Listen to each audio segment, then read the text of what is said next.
the Trump tariffs. I was told the tariffs were going to happen later, that there was going to be discussions with world leaders to see if they could get things done without the tariffs. I was telling people that just yesterday when all of a sudden up it pops, Truth Social, Donald Trump, tariffs on Canada and Mexico, day one, tariffs on China coming soon. Sean Spicer, what is up with this? I think I know, but I'd love to hear your theory of why is he announcing tariffs before he takes office? Because this is two things. One is this is what we talked about yesterday. He's filling the oxygen in the room.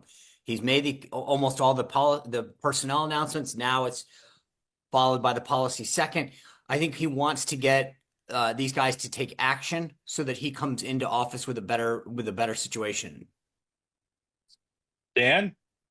So I was wondering if the fact that Scott, all the stories yesterday morning were that the new Treasury Secretary was going to help, that the markets were taking off because he was going to be a moderating, calming voice to the president if there was a little shot fired across the bow of, you work for me, not the other way around. Yeah. So I wrote this morning in my newsletter. Donald Trump doesn't love tariffs. He wants the American economy to boom. And I believe that although he's a lame duck, that the point of view he has now is he's going to be better at being president this time because he knows how to do it. He knows all these world leaders. He knows the levers and the buttons. And threatening these tariffs, you look at the reaction of the Canadians, basically said, our economy's dead if he does this. Right. The Mexicans, we can't possibly do this. The Chinese, let's all get along. They're not defiant because they can't be. America has Madonna. America has the world currency. America has the market. They have no choice but to play ball with Donald Trump. And he's just gonna put his boot on their necks and say, gimme, gimme, gimme. And he can tweet all he wants about the tariffs, truth all he wants about the tariffs, never has to do them.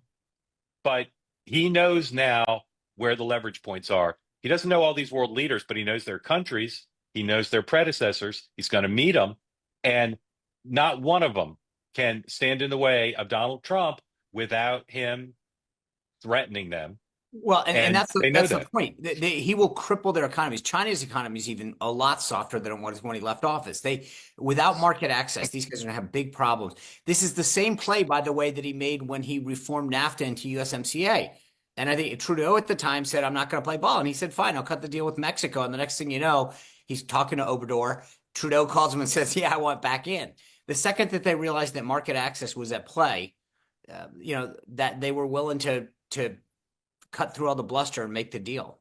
Yeah, the only thing, though, is this is not a total one-way thing. Like, the United States also cannot afford massive tariff. Like, the last thing he wants to start is if inflation starts taking back off because he's playing a game of chicken with the Mexicans, Canadians, and Chinese. I mean, But they'll never let it get there. Scott Bessent will be in the Treasury war room looking at 90 screens about all the world markets. And the minute there's an issue, they'll take the foot off the thing. Well, but you don't think the Chinese know the same thing? I mean, they also own half our debt. Like, for all the macho-ness here, it is not a, black and white, we have all the leverage. It's not black and white, but it's also not high risk. There's literally no risk. He can calibrate the thing. He can pull them on. He can put them back.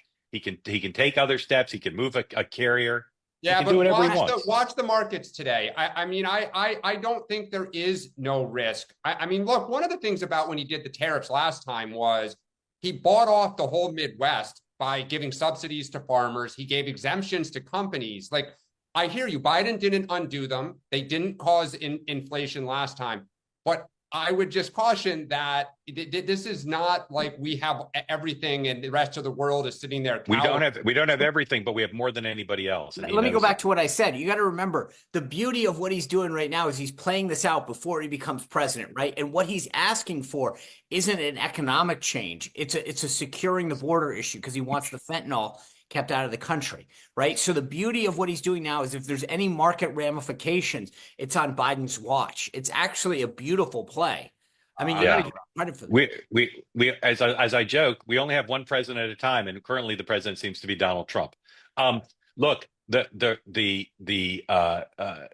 implications of this are, yes, they're happening on Biden's watch, but all Donald Trump wants is his core things done. He wants booming economy. He wants close the border, stop fentanyl, etc.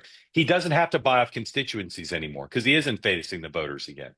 So he doesn't have to buy off farmers, the midterms, whatever. It's not the same thing. I believe that the asymmetries, that the benefit the United States, diplomatic, military, economic, he's really more aware of those asymmetries than he was 8 years ago. And this is what this is about. It's to say to them well in advance, we're playing by my rules. It may not work, Dan. You're right. He doesn't have all the cards, but he knows what cards he has and he knows how to play them.